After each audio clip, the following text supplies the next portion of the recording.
မင်္ဂလာပါရှင်။ကျွန်မကတော့ Zenith Legal Service ဖounder တရားလွှတ်တော်ရှေ့နေဒေါ်စင်စင်ဦးဖြစ်ပါတယ်။အပတ်စဉ်အားလက်တဲ့ရက်ဒီမှာကျွန်မတို့ Zenith Legal Service ကဥပဒေဘုဒ္ဓတာတွေကိုမျှဝေပေးရရှိပါတယ်။ကျွန်တော်တို့ Zenith Legal Service ကိုတရားလွှတ်တော်ရှေ့နေ၄ဦးအထက်တန်းရှေ့နေ3ဦးစုစုပေါင်းရှေ့နေ9ဦးနဲ့ဖွဲ့စည်းတည်ထောင်ထားပြီးတော့အပတ်စဉ်ရုံးအားလက်ရက်ဒီမှာဥပဒေဘုဒ္ဓတာတွေကိုမျှဝေပေးရရှိပါတယ်။အခုကျွန်မဖြေကြားပေးမယ့်မေးခွန်းတစ်ရက်ကတော့ကျွန်မရဲ့ post တစ်ခုအောက်မှာမှန်ထားတာပေါ့နော်။ဆရာမရေးတဲ့ဆရာမဖြေကြားရဲပေါ့နော်လေယာမြေဥပဒေအရကျွန်မဖြေကြားတဲ့ post လေးတစ်ခုရှိတယ်အဲ့ဒီ post အရာပေါ့နော်လေယာမြေကိုအစိုးရကပိုင်ပြီဆိုတဲ့စကားကိုပဲဖြေပေးပါတဲ့အစိုးရပိုင်မြေကိုအကွက်ရိုက်ရောင်းတယ်တဲ့မသိနားမလဲတဲ့သူတွေကဝယ်လိုက်တယ်ပေါ့နော်ဝယ်လိုက်ပြီးတော့အိမ်တွေစောင့်နေတာကိုအိမ်တွေကိုဖျက်ပြီးတော့ဒီလေတွေကိုပြန်သိမ်းနေပေါ့နော်အဲ့တော့ရောင်းသူနဲ့ဝယ်သူကြားမှာတဲ့အကွက်ရိုက်ရောင်းတဲ့သူတွေကပဲကျူးလွန်သူတွေလားဝယ်လိုက်တဲ့သူတွေကပဲဖြစ်ရှိတာလားတဲ့ဒါလေးကိုဖြေကြားပေးပါရန်ကောင်းတဲ့ question လေးပါကျွန်မဒီမေးခွန်းလေးကိုဖြေကြားပေးပါမယ်ကျွန်မ post တွေတင်တဲ့အထဲမှာပေါ့နော်ကျွန်တော်တို့မြန်မာနိုင်ငံတွင်းမှာရှိတဲ့မြေအားလုံးရဲ့ပိုင်ရှင်ကအစိုးရပါနော်နိုင်ငံတော်ပါပေါ့နော်အဲ့တော့ကျွန်တော်တို့ဒီမြေအားလုံးကိုမြေမျိုးစားအများကြီးရှိပါတော့ဂရံမြေပါမစ်မြေစလစ်မြေနော်လယ်မြေယာမြေဥယျာဉ်ခြံမြေနော်စကြက်မြေရွာမြေဘိုးဘပိုင်မြေဒီလိုမြေမျိုးစားများစွာရှိတဲ့အနက်မှာကျွန်တော်တို့ကဂရံမြေကတော့နော်ကျွန်တော်တို့နှစ်30နှစ်60နှစ်90 15နှစ်နော်နှစ်ရှည်နှစ်တို့ကရန်တွေကိုတရားဝင်လျှောက်တဲ့အကုန်ခတွေပေးသွင်းပြီးတော့တရားဝင်ကြလာတဲ့ကရန်ပေါ်မှာကျမတို့ကလူတွေအိမ်တွေစောင့်လုပ်နေထိုင်နေရောင်းချတယ်ပေါင်နှံတယ်နော်ပေးကမ်းတယ်ဒါတွေလုပ်ရပါတယ်ဒီလိုမျိုးကရန်မြေတို့ပါမစ်မြေတို့နော်လူတွေထိုင်ခွင့်အတွက်ခွင့်ပြုထားတဲ့မြေမြို့မြေတော့နော်မြို့မြေမျိုးစားရွာမြေမျိုးစားဒါတွေမှာကလူတွေထိုင်ခွင့်ရှိတယ်ဥယျာဉ်ခြံမြေလယ်မြေယာမြေနော်ဒါတွေဒီစိုက်ပျိုးသီးနှံစိုက်ပျိုးဖို့အတွက်ချပေးထားတဲ့မြေမျိုးစားတွေမတူတဲ့အတိုင်းဒါမှာဥယျာဉ်ခြံမြေတို့နော်စိုက်ပျိုးသီးနှံစိုက်ပျိုးရမယ်လယ်ယာမြေတို့ပေါ်မှာလူနေအိမ်တွေစောက်လုပ်ပြီးနေထိုင်ခြင်းသည်ဥပဒေပါပြဋ္ဌာန်းချက်တွေကိုချိုးဖောက်ရာရောက်လို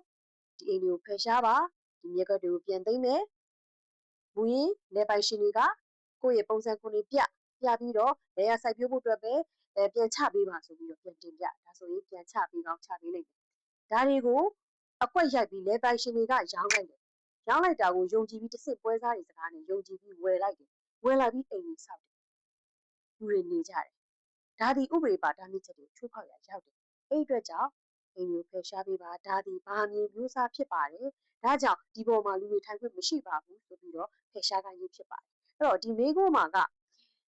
လယ်မြေတွေနော်လယ်မြေတွေယာမြေတွေအကွက်ရိုက်ပြီးရောင်းတယ်မေးတဲ့မေးခွန်းမှာကမြေအားလုံးရဲ့ပိုင်ရှင်ဒီဆိုရနော်နိုင်ငံတော်ပေါ့နိုင်ငံတော်ဖြစ်တဲ့အတွက်ကြောင့်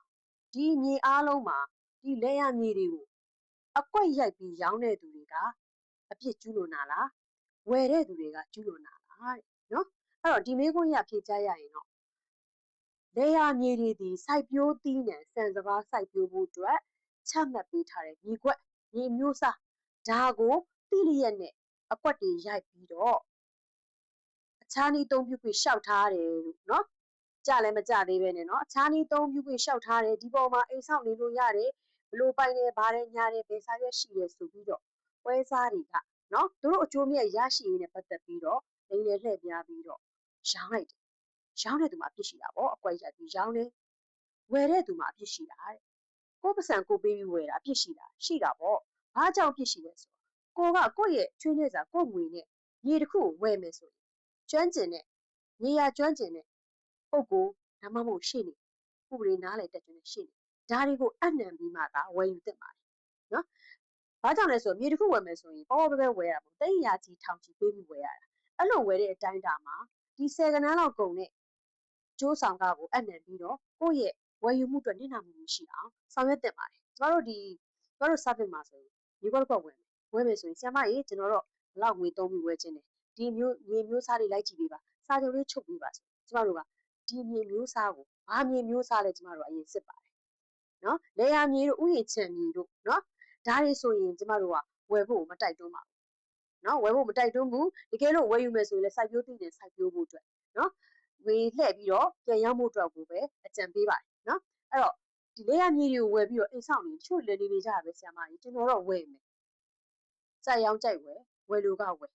်အိမ်ဆောက်ပြီးဖြတ်ခံရရင်ခံနိုင်ရင်ရှိဝယ်ကျမတို့ကဒါကတဲ့ပြောတာနော်ဂရံမြေပါမြင့်မြေဝယ် ကျမတို့နီးလန်းတက်ကြဥပဒေနဲ့အညီပိုင်ဆိုင်ခွင့်ရအောင်ကျမတို့ကအစစ်အစစ်စာချုပ်တွေနဲ့ဆောင်ရွက်ပေးသွားမှာပေါ့နော်။လေယာဉ်မြေဝယ်ခြင်းနဲ့နီးလန်းတက်ကြလေယာဉ်မြေစီမံခန့်ခွဲဌာနမှာမှတ်ပုံတင်စာချုပ်ချုပ်ဆိုပြီးဝယ်သင့်ပါတယ်နော်။အခွန်အခါတွေဆောင်ဖို့နာမည်ပေါက်ပြောင်းနော်ပြောင်းပြီးတော့ကိုကစိုက်ပျိုးသိမ်းတယ်တစ်ခုခုကိုစိုက်ပျိုးထားသင့်ပါတယ်။ဒါမှသာကိုယ့်ရဲ့ငွေတွေမဆုံးရှုံးပါပါ။ဒါကိုအကွက်ရိုက်ပြီးနားမလဲတဲ့လူကတော့တီးတီးလျက်နဲ့ပဲဒီဟာတွေအကွက်ရိုက်ပြီးရောင်းတယ်။ဝယ်တဲ့သူတွေကလည်းနားမလဲဘူးနားမလဲပဲနဲ့ဝယ်လိုက်တယ်။တကယ်ဆိုနားလဲတက်ကျွန်းတဲ့လူတွေအနှံပြီးမှဝယ်သင့်တာပါ။အဲ့တော့ကိုယ့်ရဲ့ငွေတွေမဆုံးရှုံးအောင်နားလဲတက်ကျွန်းသူမအနှံပဲနဲ့ပွဲစားတွေပြောတာကိုယုံပြီးတော့ငွေကိုပေါ့ပေါ့တီတီနဲ့ဝယ်လိုက်တယ်ဆိုရင်ကိုယ့်ရဲ့ငွေတွေဟာဆုံးရှုံးသွားနိုင်ပါတယ်နော်။အဲ့တော့ပြောချင်တာကဒီမေးခွန်းအရဆိုရောင်းချတဲ့သူမှလည်းဖြစ်ရှိပါတယ်နော်။လူတွေအိမ်ဆောက်လုပ်နေထိုင်ခွင့်မရတဲ့လေယာဉ်မြေတွေအကွက်ရောင်းတာလိမ်ညာပြီးရောင်းတာပါ။အခြားနည်းအသုံးပြုခွင့်နဲ့ပတ်သက်ပြီးတော့ကျမအနေငယ်ရှင်းပြချင်ပါတယ်။အခြားနည်းအသုံးပြုခွင့်ဆိုတာကလေမြေယာမြေဥယျာဉ်ခြံဒီမြေတွေအပေါ်မှာနိုင်ငံတော်တိုးတက်ဖွံ့ဖြိုးမှုအတွက်စက်ရုံကြီးတွေတိစောက်ချင်ပါတယ်နော်ဒီ73စီအယောင်းဆိုင်တွေတိစောက်ချင်ပါတယ်ဆေးရုံဆေးကန်းကြီးတွေတိစောက်ချင်ပါတယ်ဒါတွေကိုနိုင်ငံတော်ဖွံ့ဖြိုးဖို့အတွက်ခွင့်ပြုသင့်ပါတယ်ဆိုပြီးရှောက်ရတာသက်ဆိုင်ရာဌာနဆိုင်ရာကိုရှောက်ရတယ်ရှောက်တဲ့အခါမှာကိုစောက်လုပ်မဲ့ပုံစံဒီဇိုင်းနော်ကိုစောက်လုပ်မဲ့အမျိုးအစားဘာတွေကိုဘယ်လိုတီးမဲနော်ဒီမှာရင်းနှီးလောက်ကင်တဲ့ငွေမောက်ကဘလောက်နော်ဒါတွေကိုဘယ်လိုလုပ်ပါမယ်လုပ်သားဘယ်နှယောက်နဲ့တိစောက်ပါမယ်ဘယ်နှလအတွင်းအပြီးပြတ်တိစောက်ပါမယ်ဆိုတဲ့ပုံစံချမ်းကအစနော်ပူးတွဲတင်ပြပြီးရှောက်ရမယ်ရှောက်တဲ့အခါမှာဌာနဆိုင်ရာခွင့်ပြုမှသာဒါဒီအခြားနည်းအသုံးပြုခွင့်ရတဲ့မြေဖြစ်သွားမယ်နော်ခွင့်ပြုမိတ်ရမှာသာမြေဖြစ်သွားပြီဆိုရင်တော့ကျမတို့က6လအတွင်းဒီခုနလေယာဉ်မြေဆိုတဲ့မြေတွေပေါ်မှာပေါ့နော်လူတွေအိမ်တို့အဆောက်အုံတို့စက်ရုံတို့လုပ်ငန်းရုံတို့အဲ့ဒါတွေကိုစောက်လုပ်ပြီးတော့အသုံးပြုခွင့်ရမှာဖြစ်ပါတယ်ဒါတွေကိုတချို့သိလျက်နဲ့ဖြစ်စေမသိဘဲနဲ့မကျွမ်းကျင်ဘဲနဲ့ဖြစ်စေပေါ့နော်လေယာဉ်မြေတွေကိုအကွက်ရိုက်ပြီးတော့ဒါတွေကိုလာနာ39လာနာ30ပုံမှန်တွေတက်တလောက်မှတလောက်ယူပြီးကျွန်တော်တို့ကခြားနှီးလျှောက်ထားပြီးပါပြီကြာပြီးသားမြေနော်ဒါတွေကိုဝယ်လို့ရတယ်လူတွေဆောက်လို့ရတယ်ဟိုမှာတလုံးလုံးနေနေတွေ့တာသူတို့တောင်တက်တိုင်နေတောင်တွေ့နေပြီမိတွေရနေပြီဒါတွေကိုဝယ်လို့ဘာမှမဖြစ်ဘူးဆိုပြီးတော့လိန်လေလှည့်ပြပြီးတော့ရောင်းတယ်သူတို့အကျိုးမြတ်ရဖို့အတွက်ရောင်းတယ်မသိနားမလဲတဲ့သူကလည်းဝယ်လိုက်တယ်အဲ့တော့ဝယ်ယူသူမှာအရင်နစ်နာသွားပါတယ်နစ်နာသွားပါတယ်ဝယ်ပြီးတော့အိမ်တွေဆောက်လိုက်တယ်တိမ့်ခံရရင်သူတို့ဆုံးရှုံးပြီပေါ့နော်အဲ့တော့ကိုယ့်ရဲ့နစ်နာမှုကိုဆုံးရှုံးပြီဆိုရင်ဒီတိုင်းလက်ပိုက်ကြည့်နေလို့မရဘူးကိုယ့်ကိုဘယ်သူကရောင်းလာလဲရောင်းတဲ့သူထံမှာကိုယ့်ရဲ့နစ်နာတဲ့ခုနဝယ်လိုက်တဲ့ငွေကြေးပေါ့နော်ကိုဆုံးရှုံးသွားပြီတိမ့်ခံလိုက်ရပြီဖြတ်ခံလိုက်ရပြီဖြစ်တယ်ကိုဆုံးရှုံးသွားတဲ့ငွေကြေးမပမာဏကိုရောင်းချတဲ့သူပေါ်မှာရာဇဝတ်ကြောင်းရတော့၎င်းတရားမှကြောင်းရတော့၎င်းတရားထုံးဆွဲဆိုပြီးတော့တောင်းခွင့်ရှိပါတယ်ဒါကြောင့်နစ်နာမှုတိုင်းမှာကုစားခွင့်တွေအများကြီးရှိကြောင်းဖြေကြားပေးလိုက်ရစေရှင်ကျေးဇူးတင်ပါတယ်